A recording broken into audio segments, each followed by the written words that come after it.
Yeah, baby. Hey, Jim. You know, I'll get back to my silly keeping all my junky cars running stuff. Very soon, I might even do some more rap for you guys. But meanwhile, because Friday, city of Los Angeles is going to start requiring everyone to wear a cloth face mask. I know this is the third time, but I'm going to show you the final form, what I finally figured out as far as what I'm making in bulk now. I finished with all the prototyping, and this is what I'm actually making in bulk. Stupid cat. I'll try to make this short and sweet. The cat is yelling because I stood up, and she's insistent on being in my lap. Okay, so what I've done is I've cut a bunch of my elastic, and you can use bungee, you can use just regular cloth if you don't have any of that stuff. And then I put Velcro, but you can also make them ties. So what I do here before I get going is I stitch across real securely and then up and down both sides.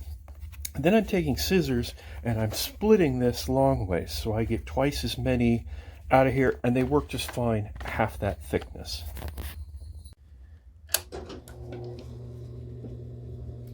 So I'm just going to go back and forth on the ends, so that way when I cut them in half, it doesn't come unraveled. And then I run up the side real nice, and then back and forth on this end, and then up the other side.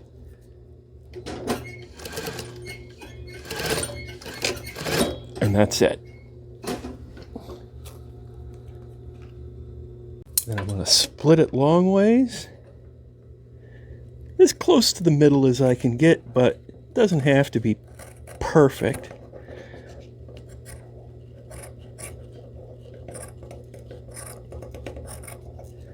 Yeah, I'm a little off center on this one, but that's okay. Next, we're going to cut our fabric out. And the way I finally ended up making these is with the cotton blend quilting material on the outside, and then it's lined on the inside with a nice soft craft felt. So the first thing we're going to do is we're going to cut out some of our craft felt.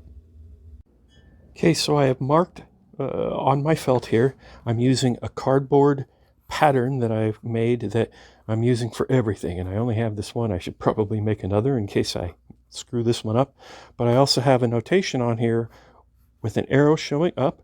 On the felt it doesn't matter because it's the same on both sides and it doesn't have a grain or a pattern really, so you don't have to really worry about it. But if you're cutting out, you'll see in a minute when we're cutting out a fabric that has a pattern, keeping this upright, if the pattern has an up and a down, is important. And then you're also going to need lefts and rights.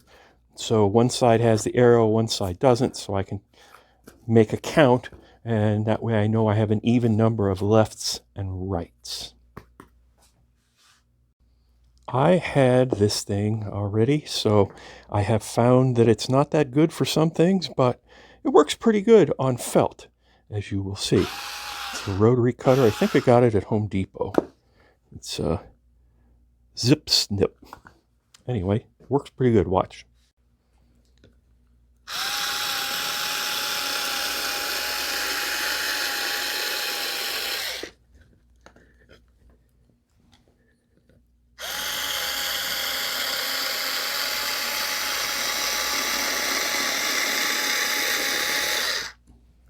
Now, something to remember when you're cutting these out, it doesn't really matter if they're a little bit off. You want to get as close to your lines as you can, but little extra bits of screw up and leaving like the black around it here is fine, because later on we're going to cut all that off when we make it everything perfect. Next is our cotton, and I'm going to show two different ways to do it. This is obviously a 1-inch square gingham, and this is a pattern that would look nice if the two halves kind of lined up and everything was level. So in order to do that, I folded it over where it exactly duplicates the pattern, and then when I have it folded over, I can lay my pattern on top and make my mark for my pattern, and then when I cut this out, I'll cut both layers at once, and when I sew it all together and unfold it, it should be a matched pattern all the way across.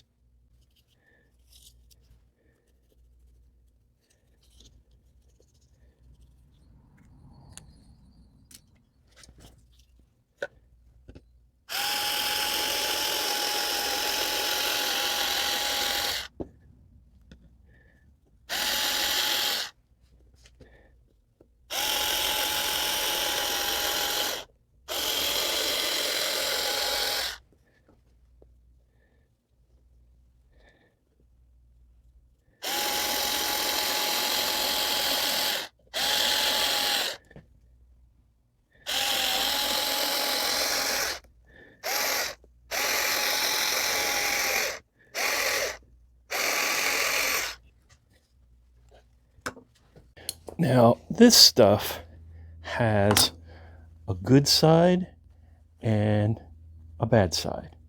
So when we're going to be sewing this together, we want it to be good side to good side, because then eventually we turn it inside out. And this also has an up and a down. So what I'm going to do with this is I'm going to fold it over on itself, so it's good side to good side. And then when I put my pattern on it, I'm going to make sure that my up arrow is aiming up, of course, just like, let's see, we'll get the nice, with the big sunflower. How about these flowers down here? So we'll put it like that.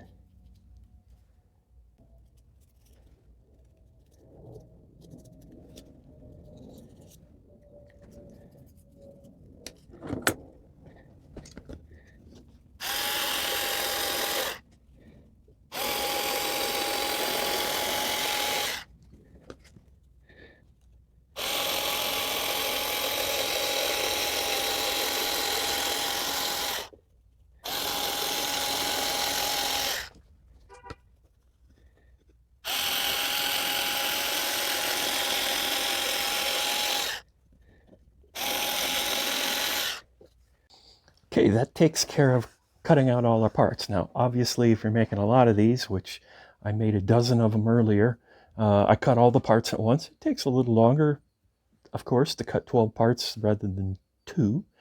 But once I'm done with this video, I'm going to make probably 60 more. So I'm just doing this, doing these 2 just for the purposes of this video. So let's see how to assemble it. It's pretty easy. First thing I'll put down is one of my pieces of felt. It's like that. And then I'll take both of the pieces of cotton that I've cut out and line them up as best I can on top of the felt. I'm just kind of making a whole sandwich. You just want all of the edges to line up as close as you can. Doesn't have to be perfect. You'll see later why. Then I'll put another slice of felt on top. So we've got 4 layers here. Felt on the outside and our 2 layers of cotton fabric in the middle here.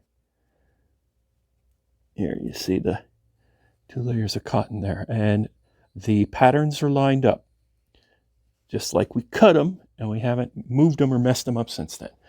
And now we start sewing. So first up, you have to sew down, or you know what, there's lots of ways to do this, and you probably can come up with a better way than this, but the way I'm doing it is the first thing I stitch is down this front curve. And let's see how that goes. We'll do a little lock stitch here, back up over it, and then try to make your stitch fairly nice and even, you know, in the curve, but inside about, I don't know, 1/4 of an inch, 1/8 of an inch, and then at the end lock stitch it again, and there we have it. So you see it ends up with quite a bit of raggedy stuff here sticking out. So the next thing we're going to do is we're going to take scissors, shears if you will, and I'm going to come along and I'm going to trim all of this stuff off to within about 1/8 of an inch of our stitch line. Be careful not to hit the stitch line, because if you cut your threads, you're going to end up ruining your mask.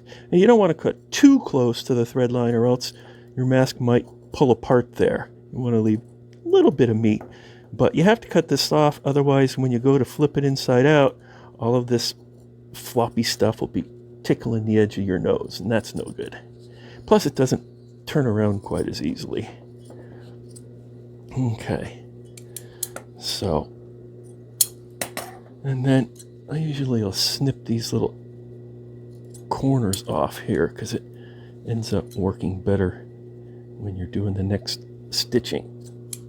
Okay, so now you can flip it, and see if I can get in there and flip it around, and you see what you got here. You got a beginning of a mask where your patterns all line up. Hey, how about that? But now you have to keep sewing. So the next thing is, let's get rid of all of this junk. The next thing I do is I flip it around like we just did, and then I start stitching around the edges. So I usually start right at the top where the nose is and do a little lock stitch. And then what I'm doing is I'm just gonna go all the way around the perimeter of this, stopping at the ear tabs to put in our headband. So I'm not the greatest sewer in the world, as you can tell, but hey, we're making it work. So I'm just sewing around the edge, and then when I get to the ear tab, I grab one of my straps that we've already made and cut in half. This one's the hook side, and I'm going to put it hook side facing down and slip it in.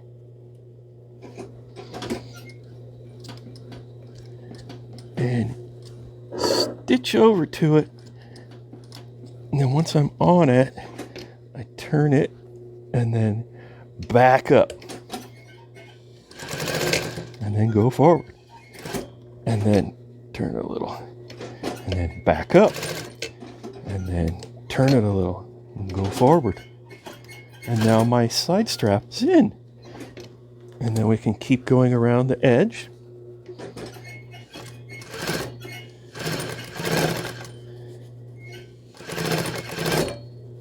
And just go right on around. You know, you might have to work the fabric a little to make sure it's lining up, but it doesn't have to line up perfectly with your felt because we're going to trim it. And then when we get to this side, now we have the fuzzy side, and the fuzzy side goes down. Wait, did I do that wrong? Yeah, I think I did. So then the fuzzy side goes up. Yeah. All right. And then we back up.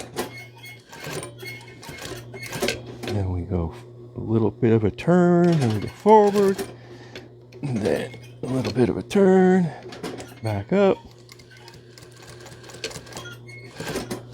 All right. Now we can go on around and finish this off. And lock stitch. And that's it. We have us a mask with just one more step to go. And what I'm going to do next is I'm going to turn it inside out, and then I'm going to go around and I'm going to trim all around these edges with my shears. So let's see.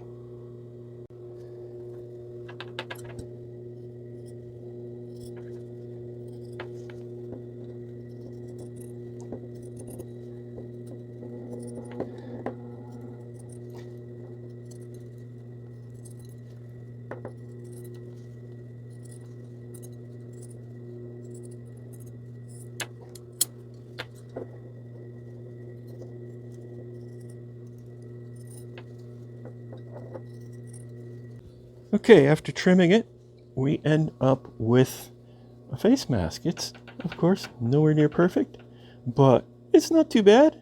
It's got some little loose ends on it, but that's okay. The pattern lines up pretty good, and let me show you how it fits. Fairly simple. It's shaped. The felt helps it to hold its shape. And then the straps just go around behind your neck. And hey, it's non-medical, but it will certainly satisfy the face mask mandates that cities are putting forth. And I'm guessing these face masks are something that's going to be something we need to get used to, because it seems to me like it's going to be around for quite a while, where people are going to be wanting to wear face masks or wanting other people to wear face masks around them. So these are, I have not machine washed any of them yet. I washed a few of them just in the sink by hand. didn't seem to faze them at all. I'm pretty sure they would be machine washable as well without any problem, and you should be able to wash them quite a few times. I mean, I'm not sure how many times you can get away with washing the felt, but it should be quite a few times. So anyway, there you go. That's the final result, and they seem to work, and everybody that's used them seems to like them. And I've made probably I don't know, maybe a couple dozen so far, but the last 12 were the ones that I finally did in this final form, where the other ones were all kind of experimenting, and I was changing things and just trying to figure out how to do it.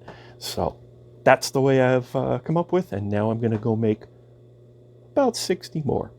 And I have to sell a bunch of this fabric. NBC Universal contacted me because I used to work for them and wanted to know if I had any material for making masks, because they need to make all their masks for their NBC News correspondents and people like that who are still working. So I have to go make a quick inventory and see what I've got to send them. So I'm going to make a bunch of these, and I'm going to donate them to local assisted living facilities. You should too if you know how to sew. Thanks for watching.